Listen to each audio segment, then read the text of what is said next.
بسم اللہ الرحمن الرحیم۔ سورہ بقرہ کا رکوع نمبر 29 یعنی 29 اور دوسرے پارے کا رکوع نمبر 13۔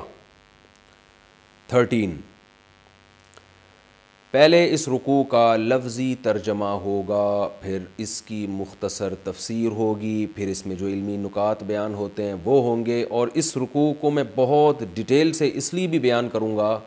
اس ایپیسوڈ کے بعد والا جو ایپیسوڈ ہے، کیونکہ اس میں 3 طلاق کا مسئلہ بھی بیان ہوا ہے،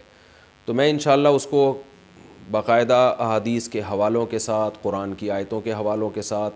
کیونکہ یہ مسئلہ ہمارے ہاں بہت ہی ایک معرکۃ الآراء بن چکا ہے، 3 طلاقیں دی جاتی ہیں، اس کے بعد بیوی کو فتویٰ لے کے رکھ لیا جاتا ہے، تو اس پہ میں اگلے ایپیسوڈ میں انشاءاللہ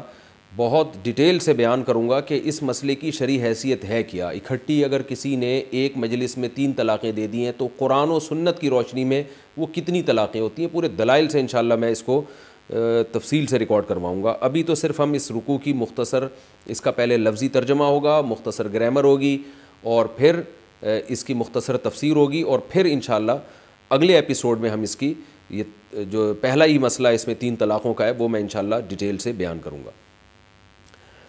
الطلاق مرتان، اعوذ باللہ من الشیطان الرجیم، بسم اللہ الرحمن الرحیم۔ الطلاق مرتان، لفظی ترجمہ ہوگا پہلے اس کا، طلاق 2 مرتبہ ہے۔ فَإِمْسَاكٌ، فا کا معنی تو، امساک کا معنی روکنا، یہ ورب ہے، مصدر ہے، افعال کے وزن پر، اکرام کے وزن پر۔ فَإِمْسَاكٌ، پس روک لینا ہے، بِمَعْرُوفٍ، بھلے طریقے سے، عمدہ، معروف کا مطلب اچھا، عمدہ طریقے سے روک لینا ہے، او یا پھر تسریح، چھوڑ دینا ہے، سرح یسرح، تسریحاً کا معنی ہوتا ہے چھوڑ دینا، آزاد کر دینا، او تسریح، یہ باب تفعیل سے ہے، تسبیح کی طرح، او تسریح، یا چھوڑ دینا ہے، بِإِحْسَان، بہت ہی اچھے طریقے سے۔ احسان کسی بھی عمل کو بہت عمدہ کرنا، اس کو احسان کہتے ہیں، کئی بار بتا چکا ہوں، یعنی بہت ہی اچھے طریقے سے رخصت کرنا ہے۔ ہم تسریح کا مطلب رخصت کرنا سے جو ہے نا یہ زیادہ مناسب ہے۔ وَلَا يَحِلُّ لَكُمْ، اور حلال نہیں ہے، لکم تمہارے لیے، ان یہ بات، تأخذو کہ تم اخذ کر لو، تم لے لو، مما اصل میں تھا من ما، من کا معنی سے، ما کا معنی وہ چیز، من ما اس چیز میں سے، آتیتموہن، آتیتم تھا اصل میں، اکرمتم کی طرح، اکرمتم اکرام کیا تم نے، ضربتم کی طرح نا، تو آتیتم دیا تم نے، آتیتموہن، تمو میں واو اس لیے لگا دیا کہ جب اس کے بعد پروناؤن آتا ہے تو واو لگا دیتے ہیں، سمجھ میں آیا ٹھیک ہے، نہیں آیا تو بھی ٹھیک ہے۔ آتیتموہن، ہن وہ عورتیں، شیئن کچھ بھی، کیا مطلب ہوا؟ وَلَا يَحِلُّ لَكُمْ، تمہارے لیے حلال نہیں ہے کہ تم لے لو، مما اس چیز میں سے کچھ لے لو، آتیتموہن جو تم نے ان عورتوں کو دیا تھا، شیئن کچھ بھی، یعنی 2 طلاقوں کے بعد تم چاہو تو اچھے طریقے سے رخصت کر دو، چاہے تو اچھے طریقے سے رکھو، لیکن جو کچھ تم ان کو دے چکے ہو ان میں سے واپس کچھ بھی نہیں لے سکتے، الا سوائے اس صورت میں، ان یہ بات ہو جائے، یخافا کہ ان دونوں کو خوف ہو جائے، اصل میں تھا یخ وفا، یضربانی کی طرح، یسمعانی کی طرح، نون آخر سے حذف ہو گیا، الا ان یخافا، الا یہ کہ یہ بات ہو جائے کہ یہ دونوں یعنی میاں بیوی ان کو خوف ہو جائے، اللہ یقیمہ، اللہ اصل میں تھا ان لا یقیمہ، ان لا کو ملا کے پڑھا جاتا ہے اللہ، ان کا معنی کہ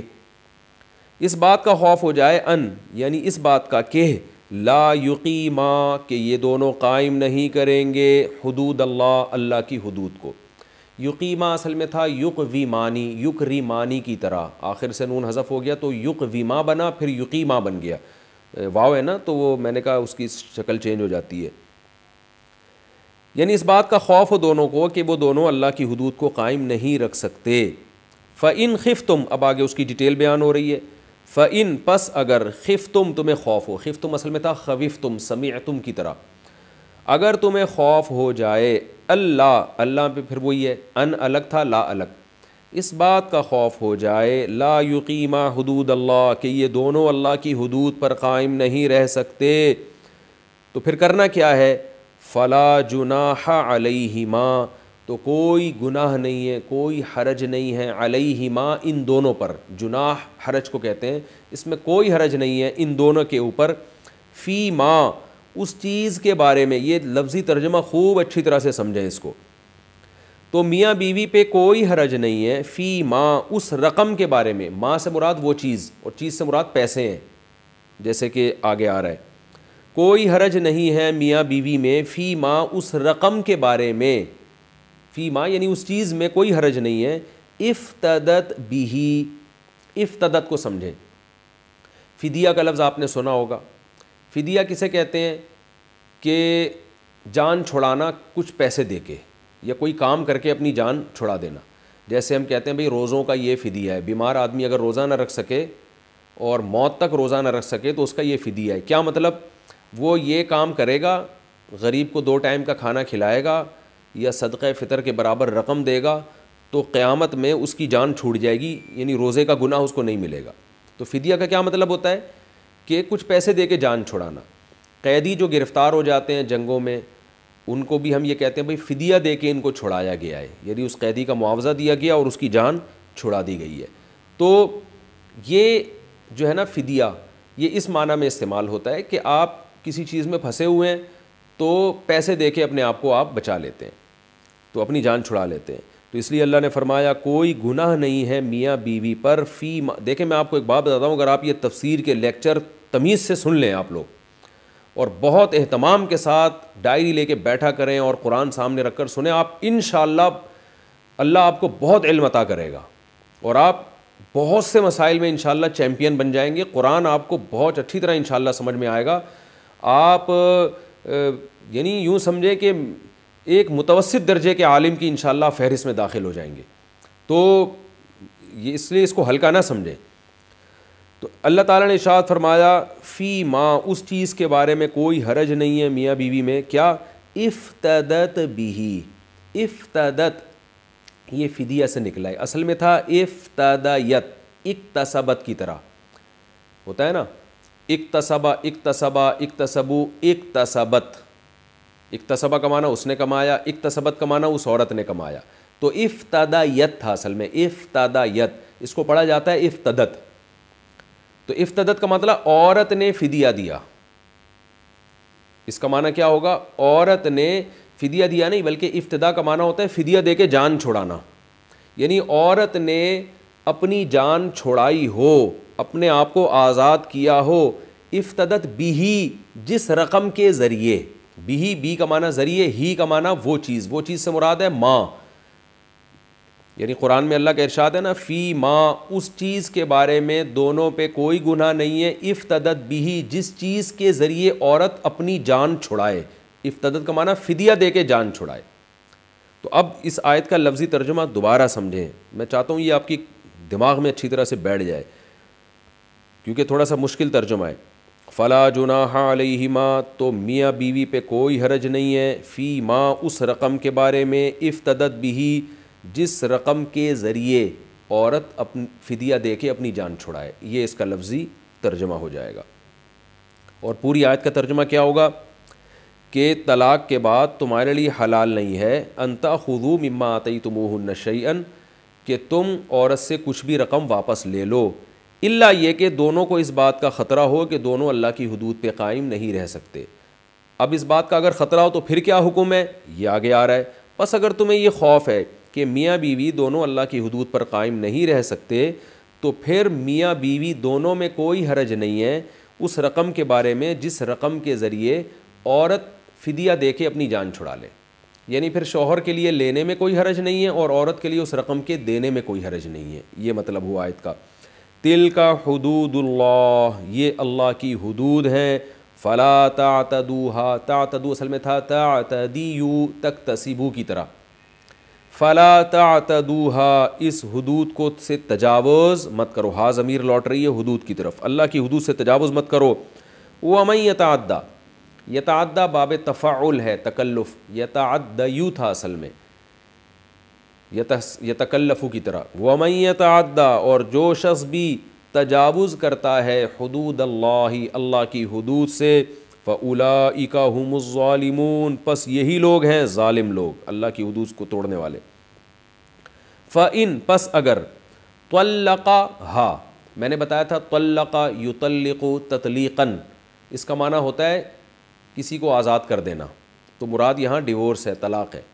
کہ طلاق دے دینا. عرب میں یہ اس معنی میں استعمال ہوتا ہے. اور طلاق جو ہے نا باب تفعیل کا مصدر ہے تطلیق.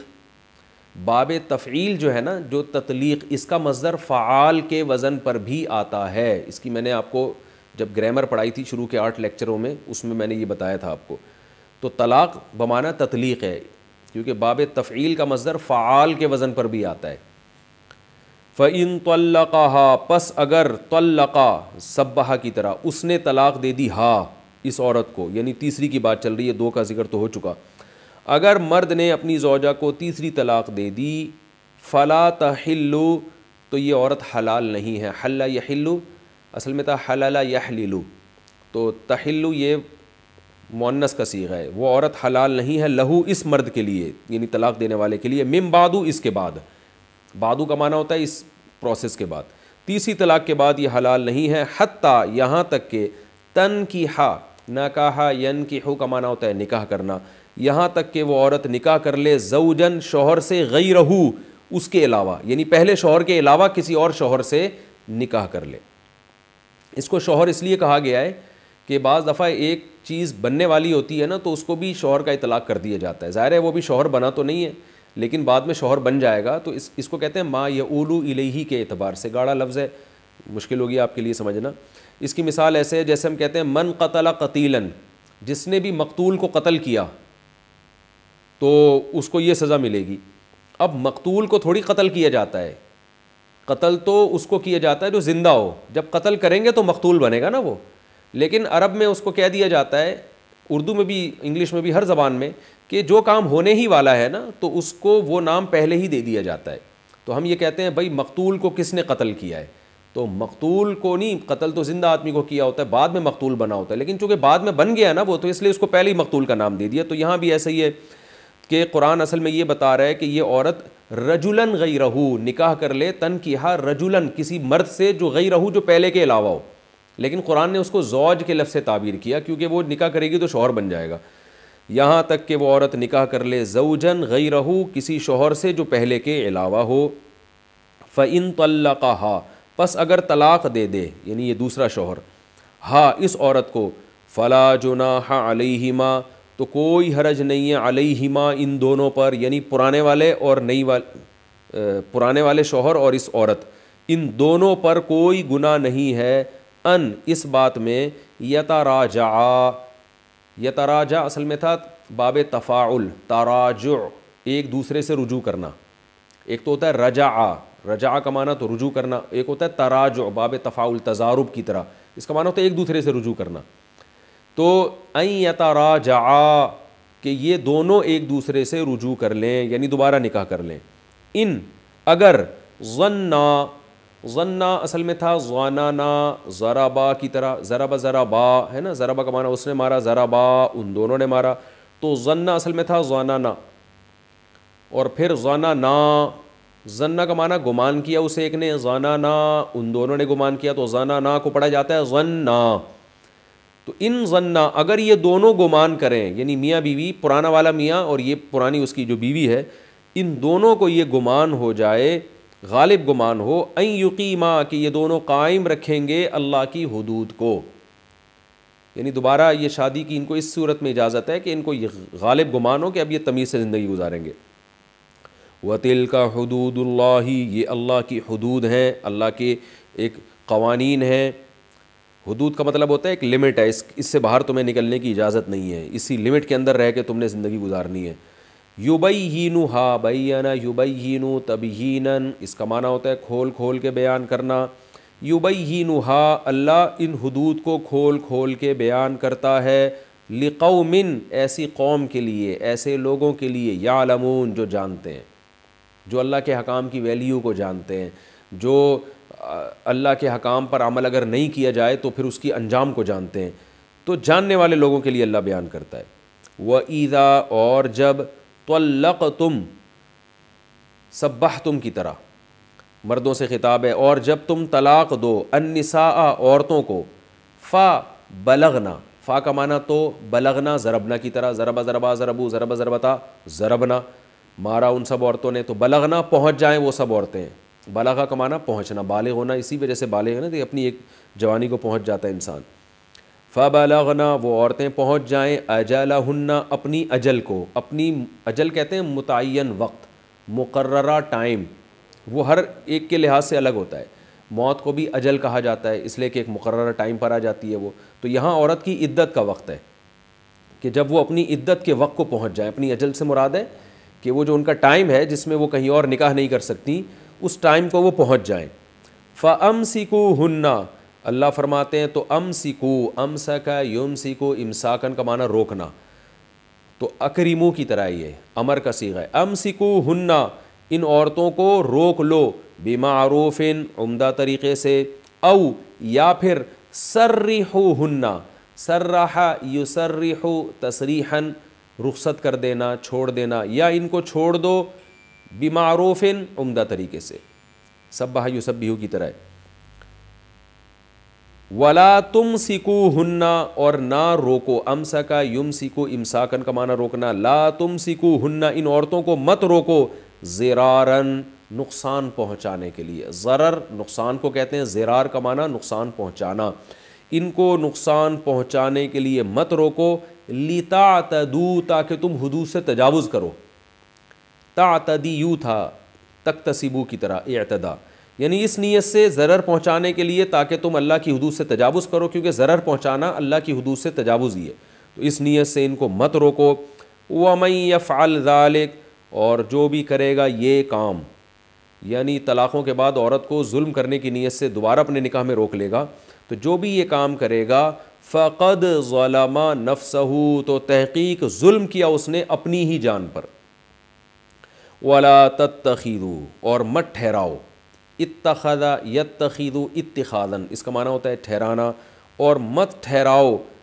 آیات اللہ ہزوا، ہزوا استہزاء مذاق کی چیز، اللہ کی آیات کو مذاق مت بناؤ، یعنی ان احکام کو سنجیدگی سے فالو کرو، ان کو مذاق اور کھیل مت بناؤ، وَاذْكُرُوا اصل میں تھا اذکروا، الف سائلنٹ ہو گیا، اور یاد کرو نعمت اللہ علیکم اللہ کی نعمت کو جو تمہارے اوپر ہے، وما اور اس چیز کو بھی یاد کرو، انزل علیکم جو اس نے تم پر نازل کی، من الکتاب یعنی کتاب، یہ بھی ایک نعمت ہے، اس کو بھی یاد کرو، والحکمہ اور حکمت کی باتیں، یعظکم وعظ یعظ اصل میں تھا یوعظ، واعظ کرنا نصیحت کرنا، یوعظ کو پڑھا جاتا ہے یعظ، اور اس چیز کو بھی یاد کرو جو اللہ نے تم پر نازل کی یعنی کتاب اور حکمت کی باتیں، یعظکم بہ جس کے ذریعے اللہ نصیحت کرتا ہے تمہیں، یعنی تم پر اللہ کے اتنے احسانات ہیں ان کو یاد کرو، واتقوا اللہ اور اللہ سے ڈرو، وَاعْلَمُوا اور جان لو، ان اللہ بکل شیء علیم کہ اللہ ہر چیز کو جاننے والا ہے۔ یہ تو اس رکوع کا لفظی ترجمہ اور مختصر سی گرامر ہو گئی، اب میں انشاءاللہ اس کی تفسیر بیان کرتا ہوں۔ الطلاق مرتان طلاق دو مرتبہ ہے، یہ جو طلاق کا لفظ قرآن نے استعمال کیا نا، اصل میں یہ لفظ طلاق مراد نہیں ہے، اس سے طلاق کے جو ڈکشنری میں معنی ملتے ہیں وہ تو آزاد چھوڑ دینا، تو آزاد تو آپ گھر میں جو ہے نا پنجرے سے کبوتروں کو بھی آزاد کر سکتے ہیں، اس کے لیے بھی طلاق کا لفظ استعمال ہوتا ہے، اور جو ہے آپ غلام کو بھی آزاد کر دیتے ہیں تو اس کے لیے بھی یہ تطلیق کا لفظ استعمال ہو سکتا ہے، لیکن عرب جب بیوی کی طرف نسبت کر کے یہ کہتے تھے نا تو اس سے مراد ہوتا تھا نکاح کی قید سے آزاد کر دینا۔ اسلام میں جب عورت کا نکاح ہوتا ہے تو یاد رکھیں عورت شوہر کی غلام نہیں ہوتی، لیکن وہ نکاح کی قید میں بہرحال آ جاتی ہے، اور اس قید کو جب تک شوہر نہیں کھولے گا عورت آزاد نہیں ہو سکتی، یعنی اسلام میں نکاح کرتے ہوئے تو دو طرفہ اجازت ضروری ہے، لیکن ڈیورس اور طلاق کا اختیار جو ہے وہ صرف اور صرف مرد کو دیا گیا ہے، کیونکہ یہ سمجھا گیا ہے کہ عورت شوہر کے ماتحت ہوتی ہے، اور نکاح والی ملکیت عورت پر شوہر کو حاصل ہوتی ہے، نکاح والی ملکیت، یہ نہیں کہ غلاموں والی ملکیت، باندھی نہیں ہوتی، وہ آزاد عورت ہوتی ہے، لیکن نکاح کے معاملے میں نکاح کی حد تک یعنی مرد کو اللہ نے ایک پاور دی ہے، ایک طاقت دی ہے۔ اس میں کیا حکمتیں یہ میرے دوسرے بیانات میں آپ کو مل جائیں گی، اس میں عورت پہ ظلم نہیں ہے بلکہ عورت کا فائدہ ہے، اس میں حکمتوں کا بھی موقع نہیں ہے، تو اس لیے ڈیورس کا حق بھی مرد کو دیا گیا ہے۔ یہاں تک کہ مرد اگر یہ حق اپنی عورت کو دے دیتا ہے, اپنی بیوی کو دے دیتا ہے, تو مرد کے یہ اختیار اپنی بیوی کو دینے سے بیوی کے پاس بھی چلا جاتا ہے, کیونکہ مکمل اختیارات دیے ہیں تو آپ اپنے اختیارات کسی اور کو بھی دے سکتے ہیں. مثال کے طور پر ایک آدمی اپنی زوجہ کو یوں کہتا ہے کہ میں نے تمہیں 1 مہینے کے لیے طلاق کا اختیار دیا ہے, تو عورت کے پاس بھی اختیار چلا جائے گا. اگر مرد کسی اور آدمی کو دے دے کہ میری بیوی کو طلاق دینے کا میں نے آپ کو اختیار دیا ہے, چاہے وہ محدود ہو یا لامحدود ہو, تو دونوں صورتوں میں اس کے پاس بھی اختیار چلا جائے گا. لیکن اس صورت میں بھی جب عورت کو شوہر جب طلاق کا ڈیورس کا اختیار دے گا تو عورت شوہر کو طلاق نہیں دے گی. یاد رکھیں, یہ جو غیر مسلموں میں یہ ہے نا کہ بیوی نے شوہر کو طلاق دے دی, یہ اسلام میں نہیں ہے. بیوی شوہر کو طلاق نہیں دے سکتی, وہ دے گی پھر بھی اپنے آپ کو ہی. یعنی شوہر جب بیوی کو دے گا, کہے گا کہ میں نے تمہیں ڈیورس کا اختیار دیا, تو پھر عورت کے الفاظ یہ نہیں ہوں گے کہ میں نے آپ کو ڈیورس دی, بلکہ یہ ہوگی میں نے اپنے آپ کو ڈیورس دے دی. یعنی اپنے آپ کو آپ کی قید سے آزاد کر لیا, میں نے آپ کے نکاح سے میں نے اپنے آپ کو آزاد کیا, کیونکہ آزاد عورت ہوگی, مرد نہیں ہوگا. مرد کی ایک نکاح والی جو ملکیت ہے وہ مرد اس سے محروم ہو جائے گا. تو اس لیے عورت ہمیشہ اپنے اوپر ہی طلاق واقع کرتی ہے. یہ جو آج کل ایک کلچر ہمارے معاشرے میں, کہانیوں میں اور ڈراموں میں, فلموں میں لوگ بتاتے ہیں کہ وہ جو ہے نا دکھایا جا رہا ہے آج کل ڈراموں میں کہ عورت نے شوہر کو ڈیورس دے دی, تو یہ بالکل لفظی غلط ہے اکارڈنگ ٹو اسلام. عورت شوہر کو ڈیورس نہیں دے سکتی. عورت کو اگر ڈیورس کا اختیار دیا بھی جائے گا تو وہ اپنے آپ کو ڈیورس دے گی. تو یہ خوب اچھی طرح سمجھ لیں. تو الطلاق مرتان کا مطلب یہ ہوا کہ عرب میں جب بیوی کو نکاح سے آزاد کرنا ہوتا تھا تو ابراہیم علیہ السلام کی جو شریعت چلی آ رہی تھی اس شریعت کے مطابق ہوتا یہ تھا کہ, اور اسلام نے بھی اس کو باقی رکھا, کہ زبان پر حکم کا مدار رکھا گیا ہے. بہت اہم ٹاپک ہے, اس کو اللہ کرے آپ کی سمجھ میں آ جائیے. زبان پر حکم کا مدار رکھا گیا ہے کہ مرد جب عورت کو اپنے نکاح سے آزاد کرنا چاہے گا, ختم کرنا چاہے گا, تو کوئی بھی ایسا لفظ استعمال کر لے جس سے یہ پتہ چل رہا ہو کہ یہ اپنی زوجہ کو اپنے نکاح سے آزاد کر رہا ہے. کوئی بھی ایسا لفظ استعمال کر لے, تو اسلام نے بھی اور زمانے جاہلیت میں بھی اس نے مرد کے ان الفاظ ہی کو معتبر سمجھا جاتا تھا, اور اس کو بہت آسان رکھا گیا ہے. مثال کے طور پر کوئی مرد اگر اپنی زوجہ سے یہ کہہ دے کہ تم میرے نکاح سے خارج ہو, تو بس خارج ہو جائے گی وہ اس کے نکاح سے. کوئی مرد اگر یوں کہہ دے آج سے تم آزاد ہو, تو آزاد کے لفظ میں تو بہت سارے احتمالات ہیں. اگر مرد کی نیت یہ تھی کہ نکاح سے آزاد ہو تو نکاح سے آزاد ہو جائے گی. کوئی یوں کہہ دے کہ تم مجھ پر حرام ہو, اور نیت اس کی یہ ہوتی تھی کہ حرام سے میری مراد ہے کہ جیسے اجنبی عورت مجھ پہ حرام ہے تو تم بھی اجنبی بن گئی ہو, تو بھی نکاح سے خارج ہو جائے گی. یعنی کچھ الفاظ تو ایسے ہیں جن میں نیت کی ضرورت ہے, کچھ میں نیت کی ضرورت نہیں ہے. تو یہ اصل اسلام کا بھی فلسفہ ہے, اور زمانے جاہلیت میں جو ابراہیم علیہ السلام کی شریعت چلی آ رہی تھی وہ بھی یہی تھی کہ مرد جن الفاظ سے بھی چاہے اپنی بیوی کو اپنے نکاح سے خارج کر سکتا ہے, بشرطے کہ ان الفاظ کا جو مفہوم ہے اس مفہوم میں نکاح سے آزادی کا مفہوم آ رہا ہو, یعنی اس کا معنی بھی یہ بنتا ہو. مثلا کوئی شخص اگر اپنی زوجہ سے کہہ دے کہ تو بڑی نالائق ہے, اور بعد میں کہے میں نے جو یہ نالائق کہا نا تو میری نیت طلاق کی تھی, تو طلاق واقع نہیں ہوگی, اس لیے کہ نالائق کے لفظ میں تو کوئی نکاح سے آزادی والا کوئی عنصر پایا ہی نہیں جاتا نا, تو کوئی بھی گالی دینے سے یا کوئی برا بلا کہنے سے نہیں ہوگی. یعنی ایسے الفاظ استعمال کرے جن سے یہ پتہ چل رہا ہو کہ یہ اس عورت کو اپنے نکاح سے نکالنا چاہتا ہے. تو ایسے الفاظ کسی بھی زبان میں ہو, انگلش میں ہو, پشتو میں ہو, پنجابی میں ہو, سندھی میں ہو, تو اسلام نے انہی الفاظ کا اعتبار کیا ہے. اس لیے اسلام میں صرف عربی میں طلاق نہیں ہوتی, اردو میں بھی ہوتی ہے, فارسی میں بھی ہوتی ہے, انگلش میں بھی ڈیورس کا لفظ ہے اس سے ہو جاتی ہے. تو اب یہ خوب اچھی طرح سمجھیں کہ جیسے ہمارے ہاں بعض الفاظ بعض میننگ کے لیے خاص ہو جاتے ہیں, اصل میں تو وہ خاص معنی کے لیے نہیں تھے, لیکن ان کا استعمال اتنا ہونے لگتا ہے کہ پھر وہ اسی معنی میں استعمال ہوتے ہیں.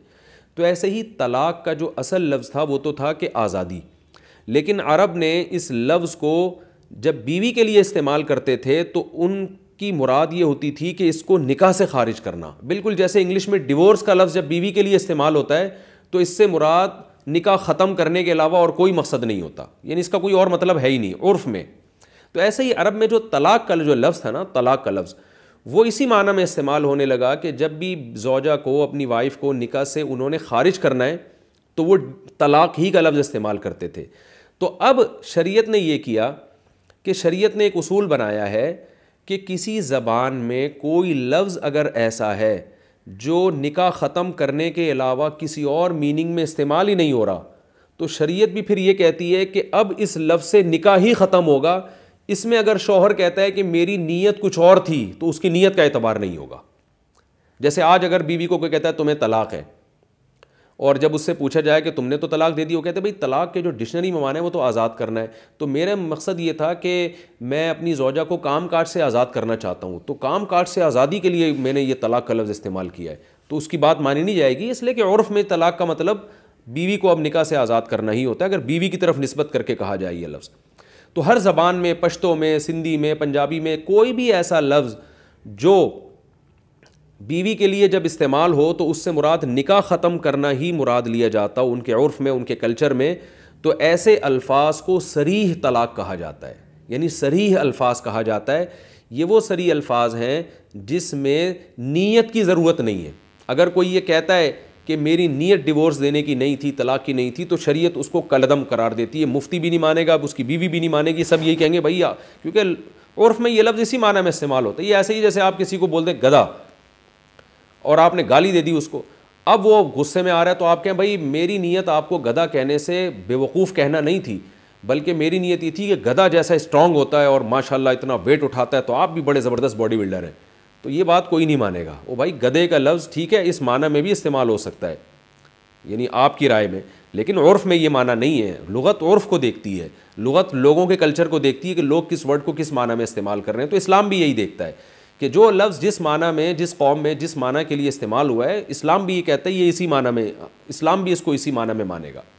تو اب عرب میں طلاق کا لفظ نکاح ختم کرنے کے لیے استعمال ہوتا تھا، تو اس لیے طلاق کا لفظ اب ایک سائن بن گیا، علامت بن گیا۔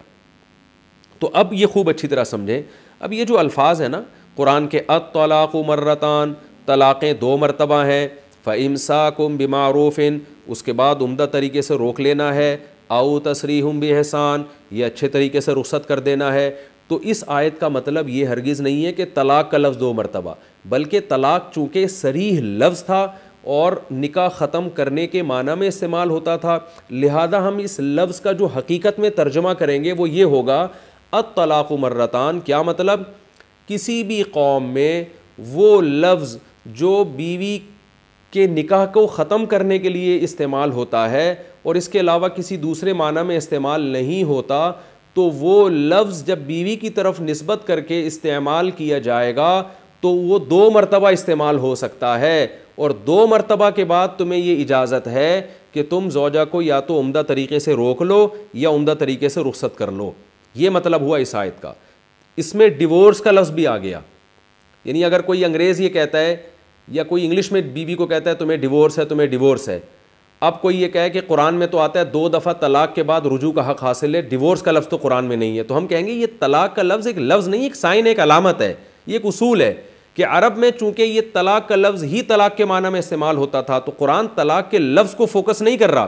قرآن عرب کے کلچر کے لحاظ سے بات کر رہا ہے، تو وہ ہر قوم کا اپنا کلچر ہوتا ہے۔ تو اس آیت کا جو صحیح ترجمہ ہوگا وہ یہ ہوگا، الطلاق کا مطلب کیا ہوگا کہ وہ لفظ جو کسی بھی قوم میں ڈیورس کے علاوہ کسی اور معنی میں استعمال نہیں ہوتا، وہ لفظ جو صریح لفظ ہے، یعنی صریح لفظ جس سے طلاق دی جاتی ہے، وہ لفظ تم 2 دفعہ استعمال کر سکتے ہو، 2 دفعہ کے بعد تمہیں یہ رائٹ ہوگا کہ تم روک لو یا رخصت کر لو۔ پتہ یہ چلا کہ اگر صریح لفظ سے طلاق نہیں دی ہے پھر اس کا یہ حکم نہیں ہے، خوب اچھی طرح سمجھ لیں۔ مثال کے طور پر کوئی شخص اپنی بیوی کو ایسے الفاظ سے طلاق دیتا ہے جس میں طلاق کا معنی بھی پایا جاتا ہے اور کسی اور چیز کا معنی بھی پایا جاتا ہے، تو پھر اس کا یہ حکم نہیں ہے۔ مثلا اگر کوئی شخص اپنی زوجہ کو یہ کہتا ہے تم میری طرف سے فارغ ہو، اب فارغ کا لفظ میں تو بہت سارے احتمالات ہیں، بھئی تم کام کاج سے فارغ ہو، یا تمہاری کھوپڑی بھی نہیں ہے، تم دماغ سے فارغ ہو، یا تم ویسے ہی فارغ ہو، میں تمہیں کچھ بھی نہیں سمجھاؤں گا، اور یہ بھی نیت ہو سکتی ہے کہ تم میری طرف سے فارغ ہو کا مطلب ختم ہمارا نکاح آپس میں، تو یہ لفظ طلاق کا نہیں ہے، یاد رکھیں، یعنی صریح طلاق نہیں ہے، کیونکہ یہ لفظ اردو زبان میں بہت ساری میننگ میں استعمال ہوتا ہے، تو یاد رکھیں اس کا کیا حکم ہے، قرآن میں یہاں یہ اس کا حکم بیان نہیں کیا گیا ہے، تو اس پر تقریباً فقہاء کا اجماع ہے کہ اگر اس کو کہتے ہیں کنایہ الفاظ، کنایہ، تو کنایہ الفاظ سے اگر کسی شخص نے زوجہ کو ڈیورس دی ہے تو اس میں یہ نہیں ہے کہ 2 دفعہ کے بعد تمہیں رجوع کا حق ہے، بلکہ 1 دفعہ میں ہی نکاح ختم ہو جاتا ہے، اور یہ ہمیں احادیث سے پتہ چلتا ہے 1 دفعہ میں۔ وجہ اس کی یہ کہ فارغ کا جو لفظ ہے وہ لفظ پر ہم عمل کریں گے، اور وہ لفظ کے یعنی اس سے وہ یہ کہہ رہے ہیں میری مراد تھی کہ نکاح ختم، تو جب آپ کی مراد اس سے نکاح ختم کرنے کی تھی، اور فارغ کا مطلب مکمل فارغ ہو، تو مکمل فارغ عورت جبھی ہوتی ہے جب مرد کو رجوع کا حق حاصل نہ ہو، تو گویا مرد نے اپنے رجوع کے حق کو خود ہی ختم کر دیا، خود ہی اس نے کہہ دیا مجھے رجوع کا حق حاصل نہیں ہے کیونکہ تم مکمل آزاد ہو چکی ہو، تو اس میں 1 طلاق واقع ہوگی اور نکاح اسی وقت ختم ہو جائے گا۔ پھر یہ جو ہے کہ امساکم بمعروف او تسریحم باحسان، یہ والا قاعدہ یہاں نہیں چلے گا، کیونکہ قرآن جو حکم بیان کر رہا ہے وہ صریح طلاق کے بارے میں بیان کر رہا ہے، وہ کنایا کے بارے میں بیان نہیں کر رہا۔ کنایا کے حکم کیا ہے وہ فقہا نے اس کی جو ہے نا ڈیٹیل دوسرے مقام پہ بیان کی ہے، وہ احادیث سے ہمیں پتہ چلتا ہے۔ جیسے آپ صلی اللہ علیہ وسلم نے اپنی زوجہ سے کہا تھا الحقی باہلکی، ایک نکاح ہوا تھا تو آپ کی زوجہ نے آپ کو پسند نہیں کیا، پہلی رات میں یا انہوں نے آپ صلی اللہ علیہ وسلم کو اندازہ ہو گیا کہ اس نکاح پہ راضی نہیں ہے، تو آپ نے حکم دیا کہ الحقی باہلکی، جاؤ اپنے گھر چلی جاؤ، اور گھر چلی جانے سے آپ کی مراد یہ تھی کہ نکاح میں ختم کر رہا ہوں، تو یہ کنایا کے الفاظ تھے، اسی وقت ڈیورس ہو گئی تھی، اسی وقت 1 طلاق بائن واقع ہو گئی تھی، تو کوئی اس طرح کے الفاظ استعمال کرتا ہے۔ تو اب میں دوبارہ اصل ٹاپک کی طرف آتا ہوں۔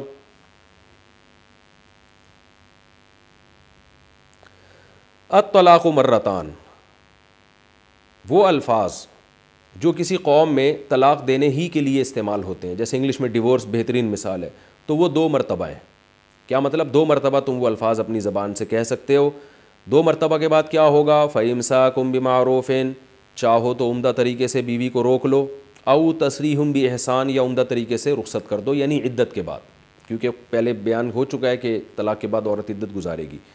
تو عمدہ طریقے سے رخصت کر دو۔ اس میں اللہ نے یہ بتایا ہے کہ 3 طلاق کا مسئلہ کیا ہے، وہ تو میں اگلے ایپیسوڈ میں انشاءاللہ ڈیٹیل سے ریکارڈ کرواؤں گا۔ اس میں اللہ نے یہ حکم دے دیا، بتا دیا کہ طلاق کے بعد رکھنا کی نیت بھی اگر وہی حرکتیں دوبارہ کرنی ہے تو پھر نہ رکھو، اور اگر رکھنا ہے تو اچھی نیت سے رکھنا ہے، حقوق ادا کرنے ہیں، محبت سے رہنا ہے، اور چاہو تو عمدہ طریقے سے رخصت کر دو، یعنی رخصت بھی کرنا، دھکے دے کے نکالنا، اس کے جہیز پہ قبضہ کر لینا، جو پھر اس کو ذلیل کرنا، رسوا کرنا، جو ہمارے معاشرے میں ہوتا ہے ڈیورس کے بعد، عورت کو شوہر ذلیل کرتا ہے، عورت شوہر کو رسوا کر رہی ہوتی ہے، ان چیزوں کا اسلام قائل نہیں ہے۔ فرمایا کوئی بات نہیں، ڈیورس ہو گئی ہے، یا تو تمیز سے رکھ کے رجوع کر لو، یعنی 2 طلاقیں ہیں اور 2 کے بعد تمہیں رجوع کا حق حاصل ہے، رجوع کر لو، یا پھر اس کو عمدہ طریقے سے رخصت کر دو۔ 1 طلاق ہو یا 2 طلاقیں ہوں، دونوں کا ایک ہی حکم، کیونکہ جب 2 کا یہ حکم ہے تو 1 کا تو بطریق اولا یہ حکم ہے، یعنی اگر 1 دی ہے تو پھر تو اور زیادہ مرد کو یہ حق حاصل ہے کہ چاہے تو روک لے، چاہے تو رخصت کر دے۔ روکنے کا طریقہ کیا ہوگا کہ زبان سے کہہ دے میں نے بیوی سے رجوع کر لیا، یا زوجہ سے ہم بستری کر لے، یا بوس و کنار کر لے، کوئی بھی ایسا کام جو صرف میاں بیوی ہی میں ہو سکتا ہے، وہ کام کرنے سے رجوع ہو جائے گا۔ اگر رجوع نہیں کرتا مرد اور عورت کی عدت پوری ہو جاتی ہے تو پھر عورت کا نکاح ختم ہو جائے گا، جس کو قرآن نے تسریحم باحسان سے تعبیر کیا ہے کہ بھئی عمدہ طریقے سے چھوڑ دو، تو عدت پوری ہو جائے گی، آپ اس کو عمدہ طریقے سے رخصت کر دیں، وہ اب آپ کی بیوی نہیں رہی ہے، اور جہاں چاہے وہ نکاح کر سکتی ہے، دوبارہ اسی شوہر سے بھی نکاح ہو سکتا ہے، اگر دونوں چاہیں نکاح کر لیں تو کر سکتے ہیں، کیونکہ تیسری نہیں دی ہے، کیونکہ قرآن میں آتا ہے تیسری کے بعد بغیر شرعی حلالہ کے نکاح نہیں ہو سکتا، تیسری سے پہلے دوبارہ بھی نکاح ہو سکتا ہے، اور عدت جب تک پوری نہ ہو تو شوہر رجوع کر کے بھی رکھ سکتا ہے، کیونکہ اس سے پہلے والی آیتوں میں پچھلے رکوع میں بتا دیا کہ وَبُعُولَتُهُنَّ أَحَقُّ بِرَدِّهِنَّ فِي ذَلِكَ، شوہر زیادہ حقدار ہے عدت کے دوران بیوی سے رجوع کرنے کا، یعنی اگر مرد نے 1 یا 2 طلاقیں دی اور عورت نہیں رہنا چاہ رہی تو پھر عورت کو رائٹ نہیں ہے، مرد کو یہ حق دیا گیا ہے کہ وہ رجوع کر لے، بیوی اس کے نکاح سے نہیں نکلے گی۔ یہ مسئلہ بیان ہو گیا۔ آگے اللہ تعالیٰ کا ارشاد ہے وَلَا يَحِلُّ لَكُمْ أَن تَأْخُذُوا مِمَّا آتَيْتُمُوهُنَّ شَيْئًا، عورت کو تم نے طلاق سے پہلے جو کچھ بھی دیا ہو تمہارے لیے حلال نہیں ہے کہ تم اس میں سے کچھ بھی لے لو، یعنی تم نے جو مہر دیا، تحفے تحائف دیے، کچھ بھی دیا ہے تم نے، تو طلاق کے بعد نہیں لے سکتے۔ زمانے جاہلیت میں یہ ہوتا تھا کہ اتنا بیوی پہ خرچ کر چکے ہوتے تھے محبت میں آ کے، اب جب ڈیورس دے رہے ہیں تو پریشان ہوتا ہے، یار یہ تو پوری جائیدادیں ہم اس کو دے چکے ہیں۔ پہلے زمانے میں مہر بھی بہت ہوتا تھا، لاکھوں روپے مہر ہوا کرتا تھا، پتہ نہیں کتنے کتنے دراہم چاندی اور کتنے کتنے دینار سونے کے سکے ہوا کرتے تھے پہلے مہر میں۔ تو اللہ نے فرمایا کچھ بھی تمہیں لینے کی اجازت نہیں ہے، الا ان یخافا اللہ یقیما حدود اللہ. ہاں ایک صورت ہے جس میں شوہر کچھ پیسے واپس لے سکتا ہے, وہ صورت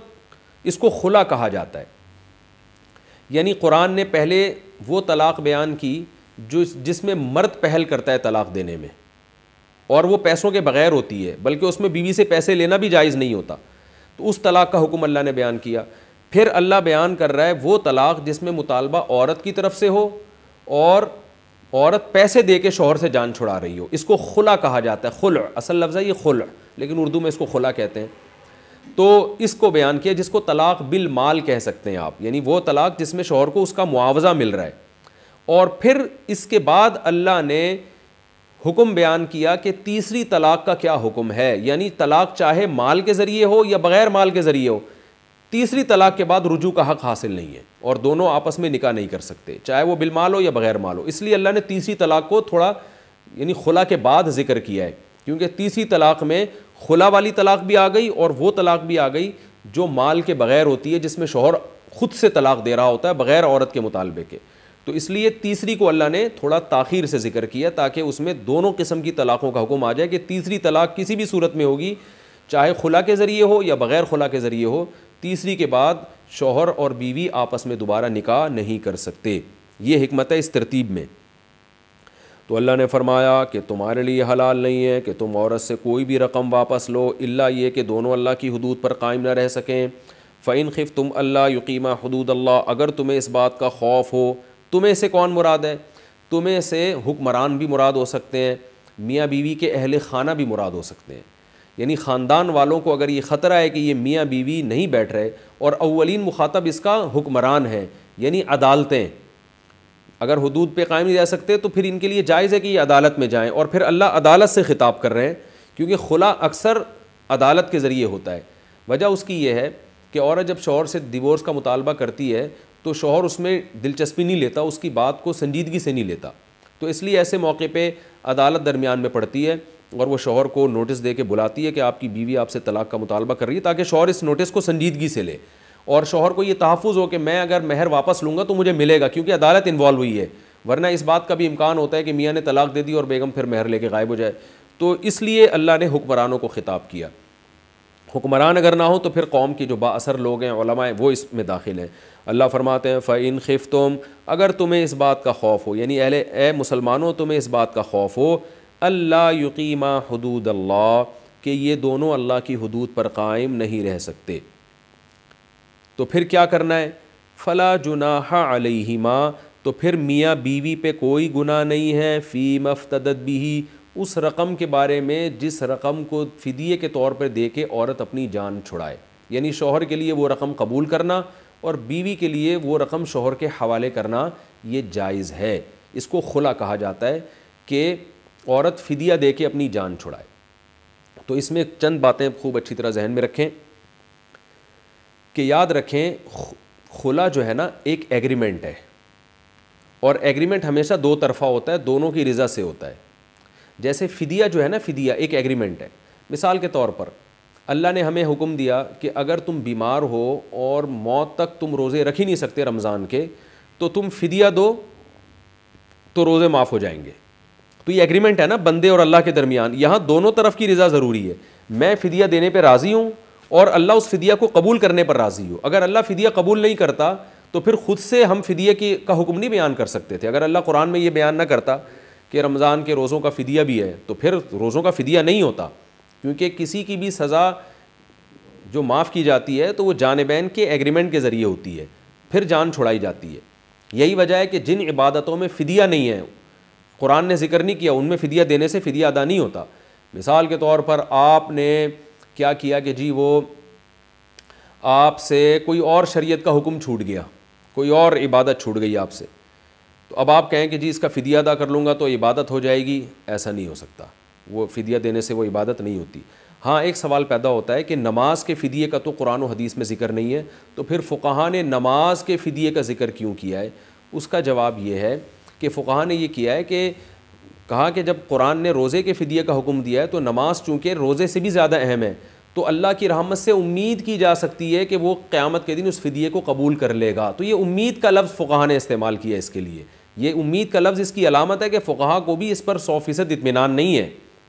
کہ یہ قبول بھی ہوگا کہ نہیں ہوگا، لیکن انہوں نے کہا ہے کہ کیونکہ نماز کی اہمیت روزے سے زیادہ ہے تو نماز کو ایک قسم کا گویا کہ قیاس کیا گیا ہے روزے پر کہ بھئی جب وہ فدیے سے ہو رہا ہے تو نماز بغیر فدیے کے آپ کیسے اتنی ساری نمازیں، یعنی اصل تو یہ کہ قضا پڑھیں، قضا نہیں پڑھ سکے، بیمار ہو گئے یا ٹائم نہیں ملا تو پھر امید کی جا سکتی ہے کہ شاید اللہ اس کا فدیہ قبول کر لے۔ تو روزے کے بارے میں فقہا یقینی طور پر بیان کرتے ہیں اور نماز کے بارے میں یقینی بیان نہیں کرتے، وجہ اس کی یہ کہ ایگریمنٹ ہے، جب تک دونوں طرف سے رضا نہیں ہوگی تو یہ نہیں ہوگا۔ تو اسی طرح یاد رکھیں خلا بھی ایک ایگریمنٹ ہے،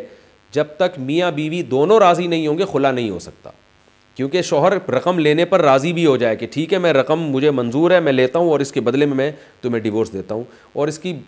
دلیل ایک تو فدیے کا لفظ ہے جو قرآن میں افتدا فدیے کو کہتے ہیں، تو فدیہ کا لفظ صادقی جب ہی آتا ہے جب دونوں طرف سے رضا ہو، جیسے قیدی جب چھوٹ رہے ہوتے ہیں نا جیل سے، تو جو جیل سے قیدیوں کو چھوڑنے والے ہیں وہ بھی تو اس فدیہ لینے پہ راضی ہوتے ہیں، ایگریمنٹ ہوتا ہے باقاعدہ دونوں طرف سے کہ ٹھیک ہے ہم آپ کے قیدی کو چھوڑ دیں گے، اتنے پیسے لیں گے ہم، وہ بھی یک طرفہ نہیں ہوتا معاملہ وہاں بھی۔ تو فدیے کا لفظ ہی خود بتا رہا ہے کہ یہ ایگریمنٹ ہے، تو قرآن کے لفظ سے بھی پتہ چلتا ہے اور بخاری مسلم کی حدیث سے بھی کہ اول خلع فی الاسلام، امام بخاری نے باب باندھا ہے کہ اسلام میں جو سب سے پہلے خلا کا کیس ہوا ہے تو اس کیس میں بھی جمیلہ بنت ثابت انصاری نبی صلی اللہ علیہ وسلم کی خدمت میں آئیں، انہوں نے کہا مجھے اپنے شوہر سے ڈیورس چاہیے، تو آپ نے ان کے شوہر کو بلایا اور ان سے کہا کہ اپنا مہر واپس لے لو اور ان کو طلاق دے دو، تو ان کے شوہر نے مہر واپس لے کے ان کو طلاق دی۔ تو اس کو محدثین نے کہا ہے کہ اسلام کا سب سے پہلے خلا، تو خلا بھی اصل میں طلاق ہی ہوتی ہے، لیکن مطالبہ اس میں عورت کی طرف سے ہوتا ہے اور عورت پیسے دے کے طلاق لے رہی ہوتی ہے۔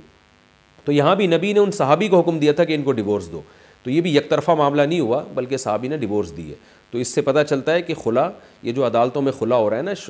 یک طرفہ خلا ہو رہا ہے، شوہر سے پوچھے بغیر عدالت خلا کی ڈگری دے دیتی ہے، تو یہ شرعی طور پر درست نہیں ہے۔ تو ایک تو بات یہ پتہ چلی، باقی انشاءاللہ اس کے مزید احکام انشاءاللہ میں اگلے رکوع میں بیان کروں گا۔ اور 3 طلاق کا مسئلہ تھا، مجھے ایسا لگتا ہے کہ وہ اگلے رکوع کے بجائے اس سے اگلے ایپیسوڈ میں ہمارا جائے گا وہ مسئلہ۔